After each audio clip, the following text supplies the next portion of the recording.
Hello again. This should be our last lecture on Descartes' Meditations on First Philosophy. We'll cover a little more Descartes next week, right, when we go over the correspondence between him and Princess Elizabeth. But now we're wrapping up the meditations. We made our way up to meditation 6. Skipping the 5th one might be worth mentioning that again, so that's deliberate. We just left it out. It's a little bit redundant, so we don't really need it. Meditation 6 primarily revolves around one question, although there are a lot of different strands to Descartes' thoughts here. But the main question driving everything is, do external things exist? Or to put it differently, it's the same question, is there an external world? Or again, to put it differently, is there a material world with physical bodies in it? Does that exist? And the answer is yes, which you knew already. But it's interesting how he gets there, right? So, do material things exist? We get 3 main points right off the bat, and I'll state the main points, and then there's a lot of elaboration, and we'll try to work our way through that. First of all, material things could exist insofar as we CDP them, clearly and distinctly perceive them, as objects of pure mathematics. It's not that we CDP all external physical bodies, period. I mean, clearly that's not the view, right? We doubted immediate sensory perception very easily back in meditation 1, and it's still easy to doubt. But these bodies can be conceived as extended bodies that endure over time, take up a certain amount of space, have certain boundaries, right? That's all clear and distinct, the points I just made about external bodies. You start adding other properties, things get less clear and less distinct.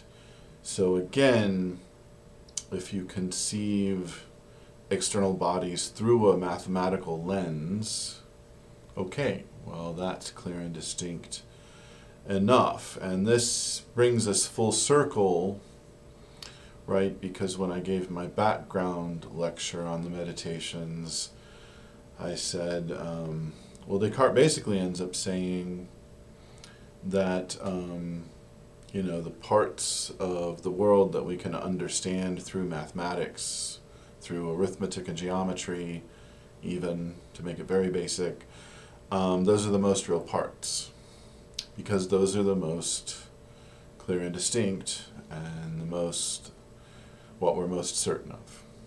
Okay?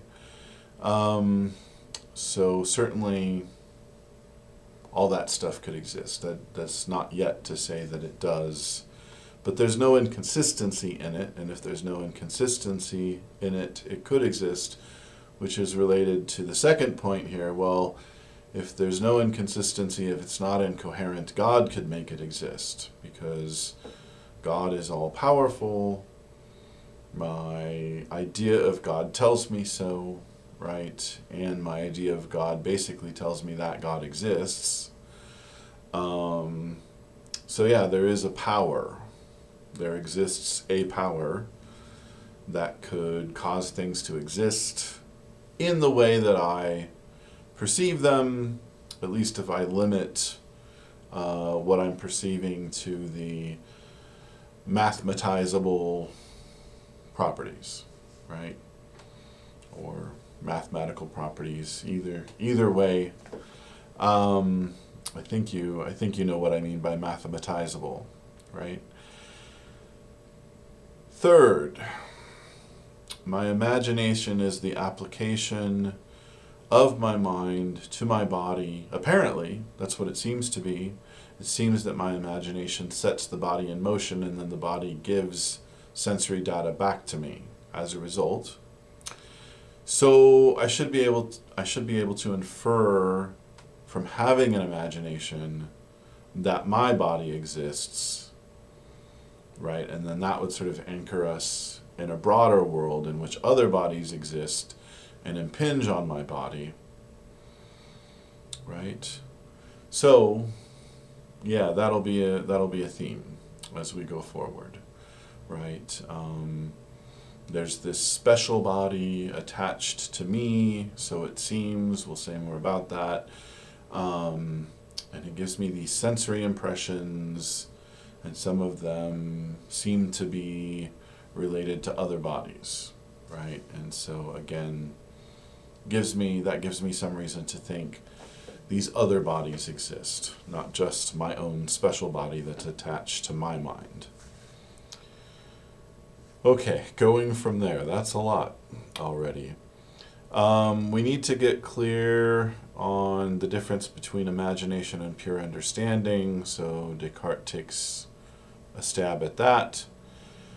Right, he says, well, think about the difference between imagining a kiliogon, which is a regular 1,000-sided polygon, and imagining a triangle.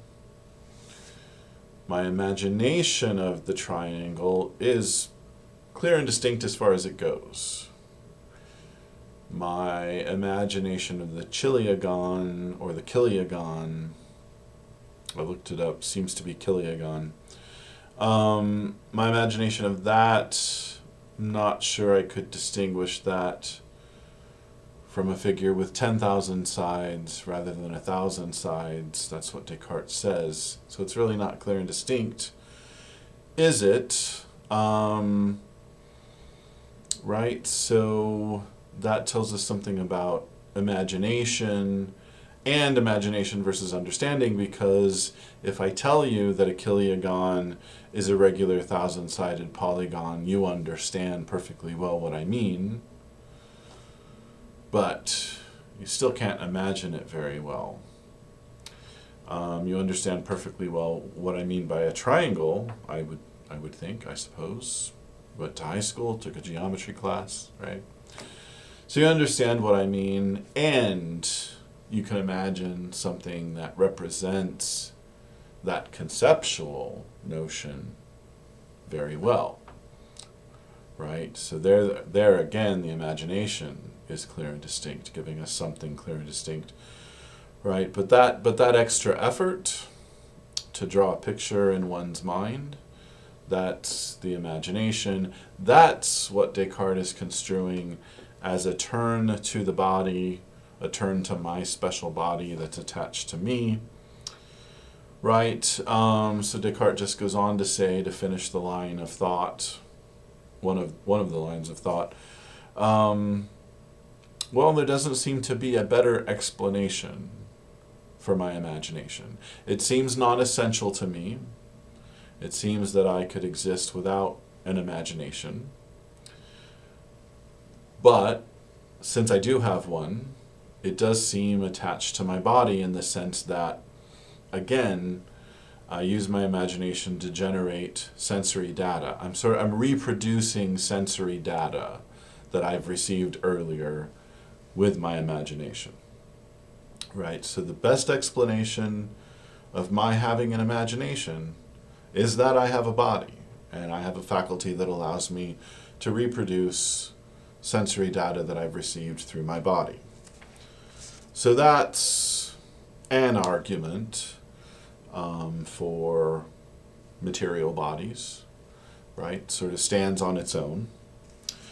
But Descartes has a lot to say anyway about other bodies, more bodies, bodies in general, rather than just my special body attached to my imagination. So here are 4 things to think about. It's just that they're not definitive, right? So number 1,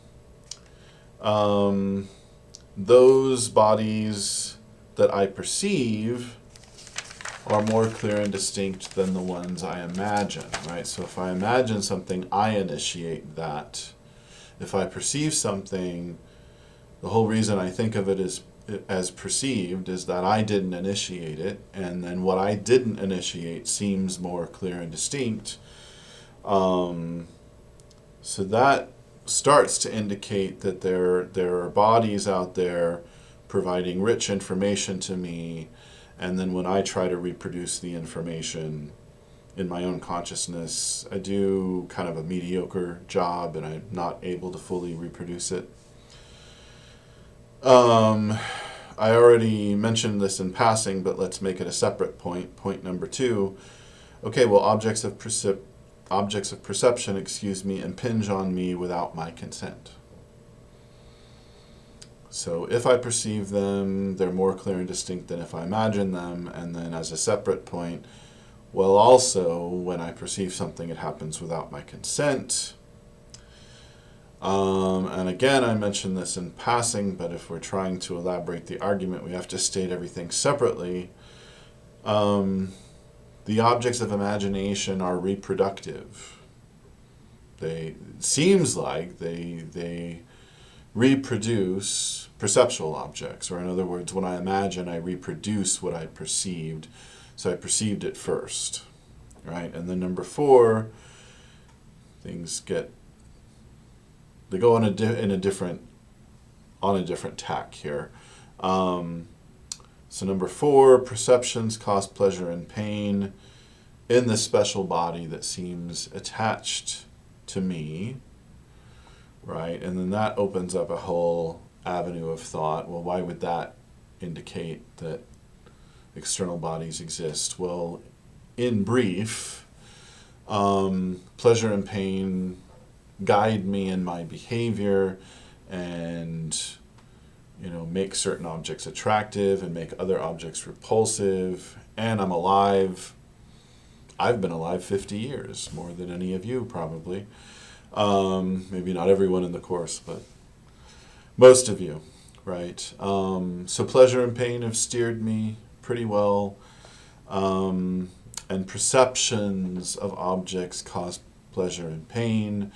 So it seems like there's something out there that I need, that pleasure and pain are driving me toward, or I need to stay away from it, and pain is driving me away from it, right? And it's keeping the mind-body union preserved. It's keeping me alive, in other words. So that seems to suggest, I seem to be able to infer that those objects out there are real, and I'm really being driven toward them, and I need them to preserve myself. Okay, and then there are a lot of problems with all of that, and we already know most of the problems, or maybe we know all of the problems, right? Sure, you perceive things even if you don't consent, but then what if you have a faculty within you that you're not aware of and that you don't directly control, and it's producing images within you, right? Maybe that's how perception works. And so then, even though it's not something you consent to, it still doesn't prove that there are external bodies, right? Or perception is more clear and distinct than imagination, but still it's an unknown faculty, right? And maybe it's richer in information than the reproductive, imaginative faculty, and so on. I don't need to go through them all. These 4 points, they're interesting. They're not definitive by themselves. We have to get to another argument, a deductive argument. You might have studied the difference between inductive and deductive arguments. We're on our way to a deductive argument, which Descartes is going to think is more convincing. There's this interesting interlude, we could call it, right? So Descartes established that mind and body are separate in meditation 2. I told you at the time, when I was going over the first part of meditation 2, that, well, this is the best argument we're going to get. But Descartes hedges his bets in meditation 2 and says, well, could the mind that I clearly and distinctly perceive also be a body? Well, maybe right now, but I'll prove later that they're distinct. Right, so I tried to show that there's an argument there in the second meditation that works pretty well. In the sixth meditation, we get the official argument, which is similar to what we went over in meditation 2. What Descartes says now in meditation 6 is, look, if I CDP A and B as distinct, then they're distinct enough to be separated, to be taken apart, right? If I CDP them as distinct, then that means there's a separate bundle of properties belonging to each, and they're not dependent on each other. They're separate. That's part of being separate. So they're independent of each other. So God could take A and B apart, right? Again, if I CDP object A and object B as distinct, as having these properties that are independent of each other, then God, at least, if nothing else, God could take A and B apart, right? So he thinks that's more convincing than what we already said, right? So now we add that, hey, I look at body and it's what? Mainly extension, and then these other attributes that follow from extension, like if it's extended, it has a shape, right? Some kind of shape that I could observe. And then I look at the mind, and the mind is a thinking substance, and if it thinks, then it can perceive itself, right? And it can perceive that it exists, right? So those do seem conceptually separate. They seem completely separate. Basically, in meditation 2, he's just pointing out that the properties are different, and so these things seem to be separate. And I think that's really the good argument. That's the core. That's what we want. All he's adding in meditation 6 is, well, there's some power that could take these things apart, since I'm perceiving them as clear and distinct. He thinks he's in a better position now because in meditation 3, right, he put forward clear and distinct perception as the mark of truth, right? What are the criteria for truth? Oh, you have a clear and distinct perception of something. So that gets us something more than meditation 2 did, and yet in meditation 2, we were already getting the CDP insofar as there is one, right? Because we outlined the properties. So all I can say here is, he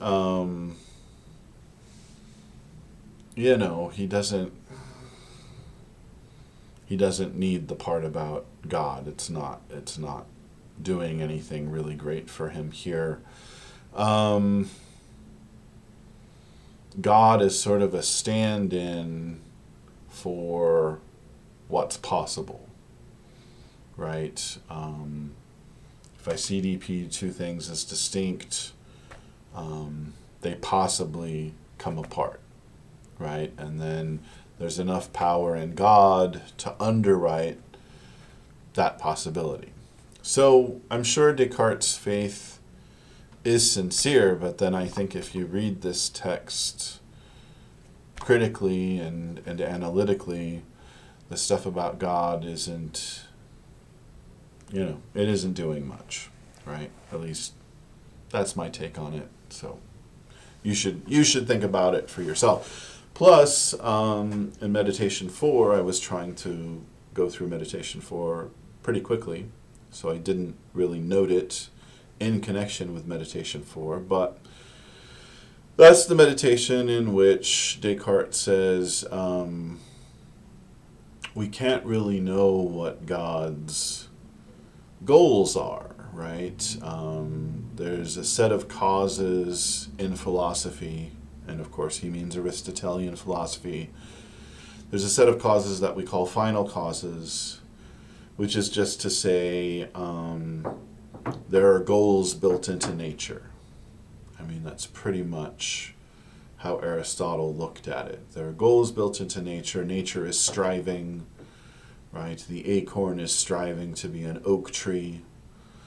That's how Aristotle saw the universe, right? And Descartes said clearly in Meditation 4, well, we don't know the mind of God. We shouldn't presume to know the mind of God. Final causes have to be struck from physics, basically. We can't use them in physics. They're out, right? So that really limits ways of thinking about God in connection to the natural world and the formation of the natural world, right? We shouldn't think that the mind and body are separate so God can take our souls from our bodies, at the final judgment. That's a goal.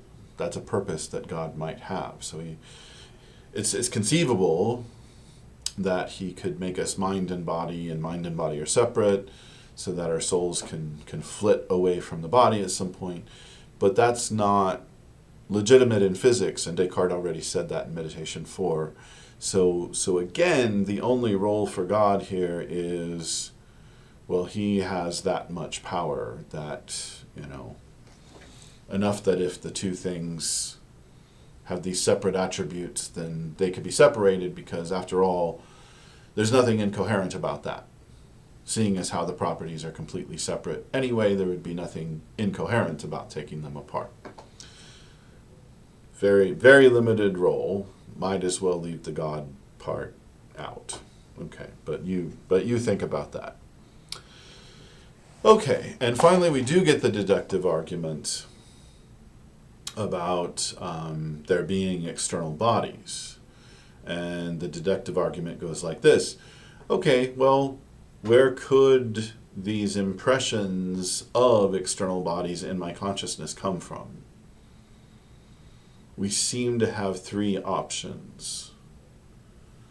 A, the sensory impressions of bodies could come from bodies, right? So that's what we usually think is happening. B, God could directly give me impressions of sensory bodies, even though, or he could give me sensory impressions of external bodies, I guess I meant to say. He could just beam those impressions directly into my mind, right? It's not a new option, but we're just going over the options here. C, this is not a new option either. There's some being that's lesser than God, but nobler than body. It's the evil demon again, but we're not assuming that it's evil in this particular case. So something that's not quite God, but powerful enough to put sensory images in my consciousness, even though bodies don't exist. Right? So those are the three options, allegedly, ostensibly.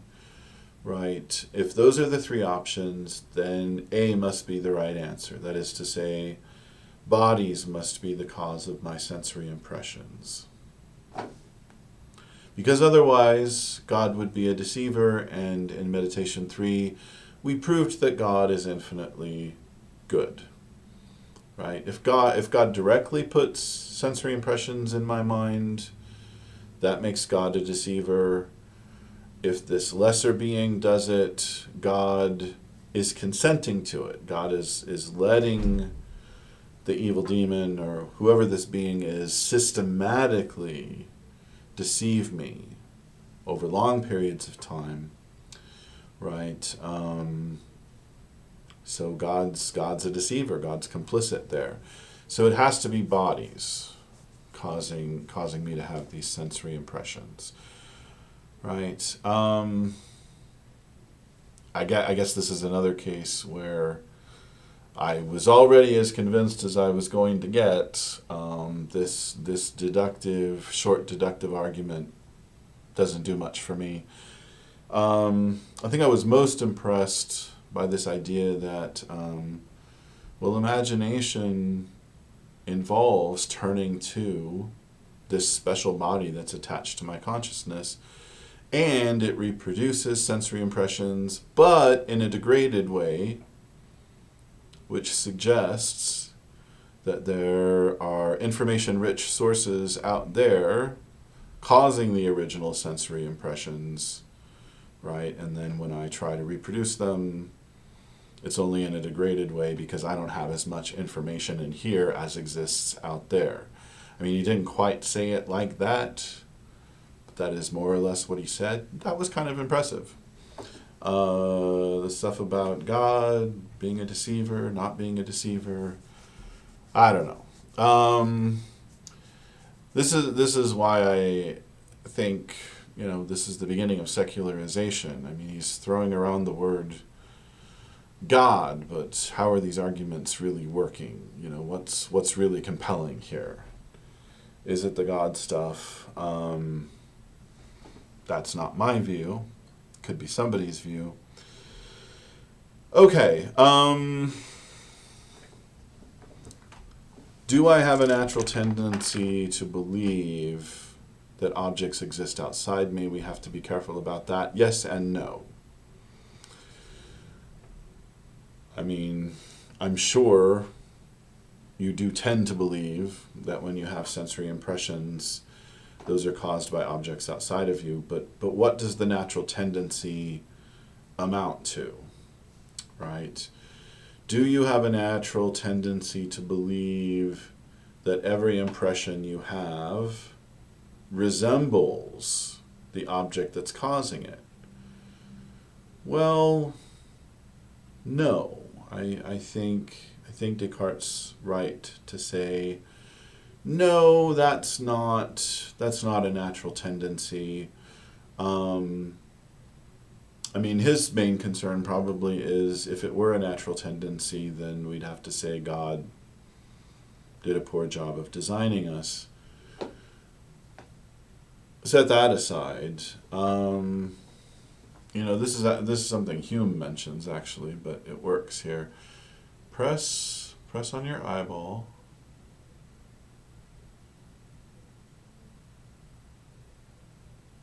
Are you doing it?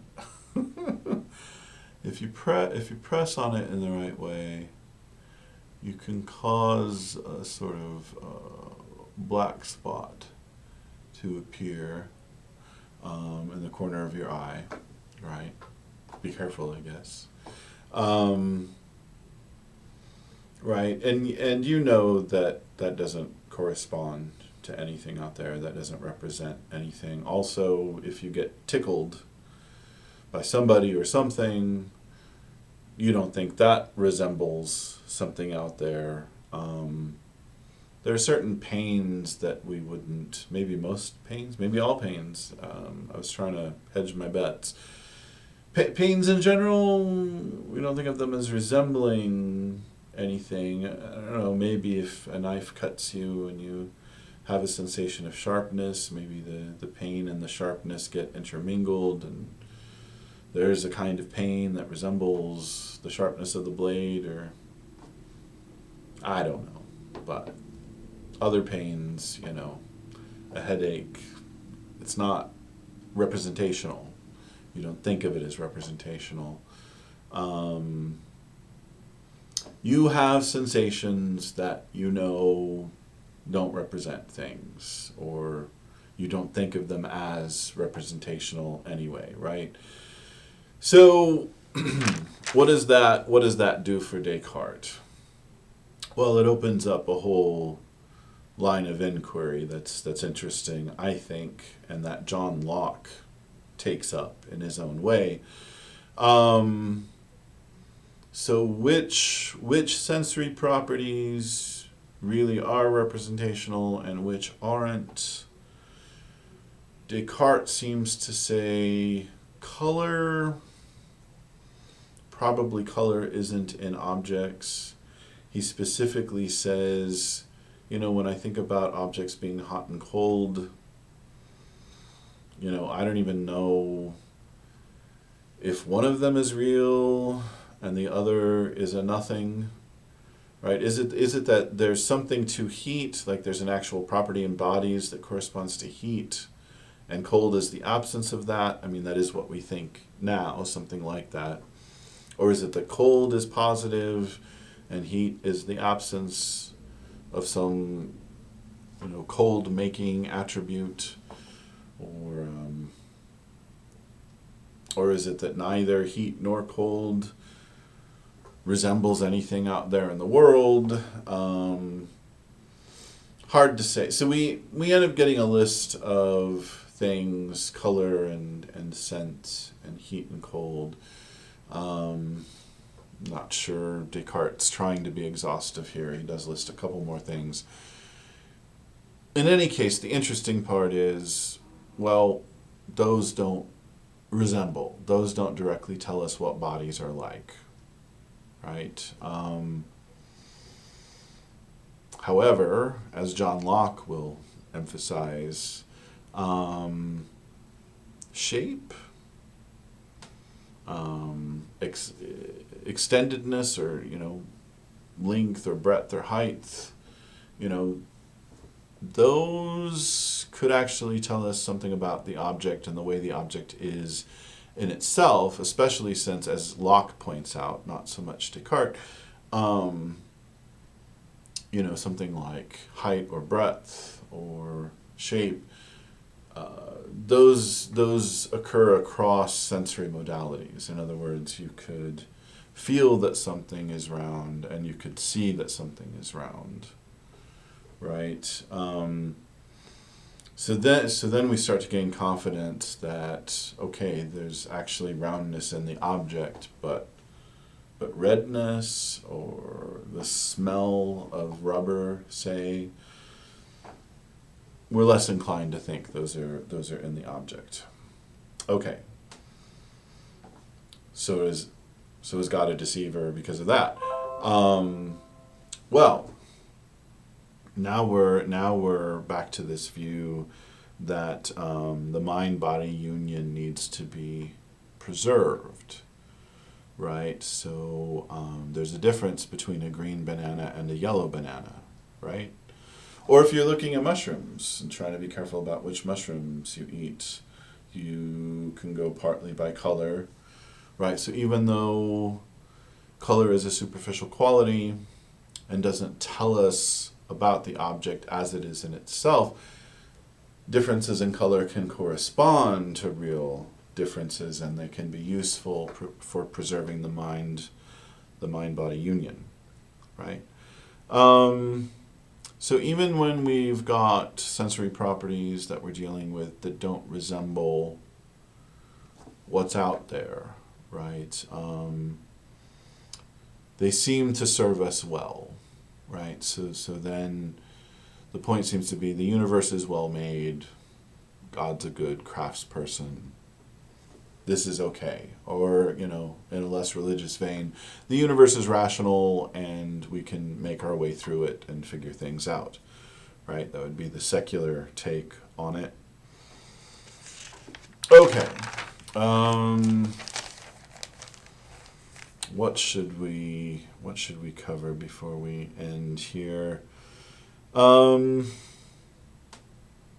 will mention, I was thinking about skipping it, but I will mention that I don't exist in my body like a pilot in a ship, as Descartes says, In other words, I don't exist in my body in a detached way. If I were the pilot in the ship, I would see damage to the ship and do something about it in a detached way, worried about future consequences. But it's more like I'm infused into the planks of wood that make up the ship.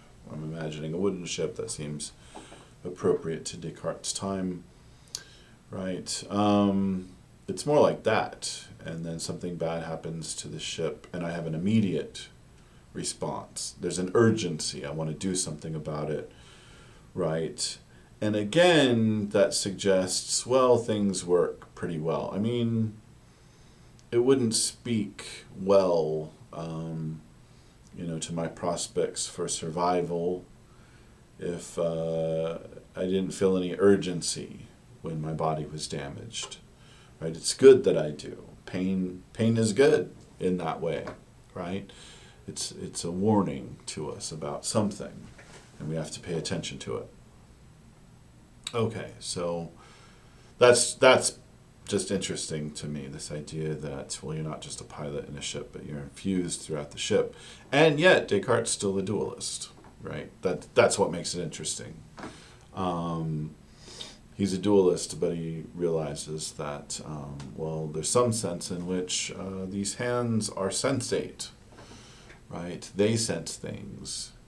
So not sure how well that goes with dualism. Descartes probably needed to say more.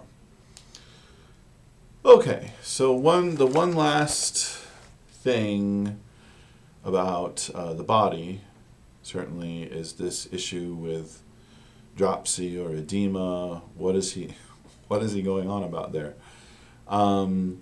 If you have the dropsy, if you have edema, right, your limbs might swell up with fluid, and then at the same time you're very likely to be thirsty.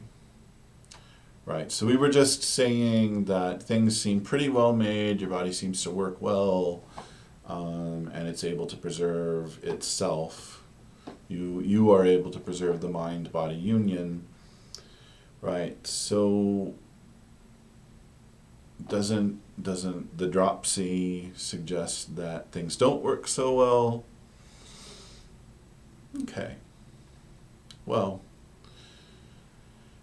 here's the view from 1,000 feet up, right? Descartes rightly recognizes that your brain is causing your consciousness to be in this or that state. That's what we currently believe. Descartes figured it out. He did a lot of dissections, by the way, and he determined that our mental faculties are in the brain, which is not something Aristotle believed, by the way. He thought it was the heart. So good, Descartes, you got one over on Aristotle for sure. Okay, so he realizes that the brain is causing the consciousness to be this way or that way. In other words, you modify the brain this way, this is the effect on consciousness. Consciousness has this kind of experience, right? Lining up with this brain state, then you change the brain state to this, to B, from A, right? And then you get this other modified consciousness corresponding to state B. Okay, so given that, right, of course there are going to be different ways for the brain to be modified. There's the usual natural way for the brain to be modified, and then there are unusual circumstances, and dropsy is one of them, right? Or edema is one of them. So in other words, our bodies are acclimated to, adjusted to normal circumstances, usual circumstances, right? So if things are going as they usually go, then I'm getting good information about the environment from the way my brain works, and the way my brain causes modifications in my consciousness, right? Under unusual circumstances, that can come apart, right? And then Descartes' main point is, well, that doesn't mean we're poorly designed. That just means, we're only so finely tuned, right? And not any more than up to a certain point, right? In other words, this is again, I think I said something about the deists in that background lecture. This is something like a deist picture already, right? God made the human body. It is what it is. It works well most of the time, but God's just sort of letting things run the way that they do, right? If circumstances get weird or unusual or atypical, things can go awry. But that's interesting. The body is a machine on this view. It's a machine attached to a consciousness, right? And any machine you look at can handle a certain set of circumstances, but not others that weren't expected. And that's the way that Descartes is looking at the body here. He's starting to see it as a machine, which again is very different from Aristotle. And I wouldn't necessarily say in this case that he's got one over on Aristotle. It's just different. The modern view is starting to diverge here from what we've seen before. I don't think it would have occurred to Aristotle to look at an organic body as a machine, right? Whether it's one attached to a mind or not. That wouldn't be Aristotle's comparison. The point of comparison wouldn't be his analogy. He wouldn't connect the two, right? Maybe machines had to get better before the analogy occurred to anyone. But in any case, that's what Descartes is seeing here. He's seeing a machine that's adjusted well to certain expected circumstances or input, and then of course it gets the wrong input or unexpected input, and things can go awry. Okay, so that's it for the body. Descartes, at the end of the sixth meditation, returns to the topic of dreams, right? And he says, dreams aren't such a big deal. In a very annoying way. I mean, I get annoyed every time I read it. Dreams were such a big deal in the first meditation. And he's a little dismissive here. He's a little too fast.